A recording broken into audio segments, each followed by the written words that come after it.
Okay, Tiyo. Anong pakay ni Tiyo? Gusto mo ano? Magbasa? Marunong ikaw? Hindi. Bakit gusto mo magbasa? Para sana?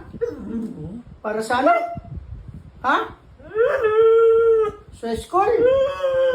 Sige, tuturuan kita. Gusto mo? Gusto mo turuan kita? Okay, tuturuan kita ito. Kainan mo si Papa. Susulat mo na si Papa. Ito.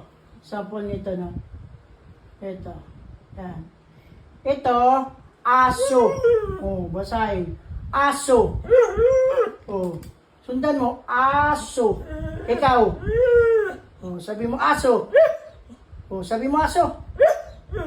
Ha? Yung pronounce, dapat yung pronounce. Aso. Yan, isa pa. Aso. Yan, very good, Antiyo. Galing ikaw? Galing, isa pa. Okay, isa pa. Ito. Madali lang to, madali.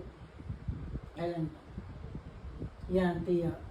Gusto mo magbasa? Ito, madali lang. Pusa. Sabi mo, pusa. Oh, isa pa, pusa. Galing, Tiyo. Galing naman ang Tiyo na yan. Galing na magbasa. Ito. Na. Yan.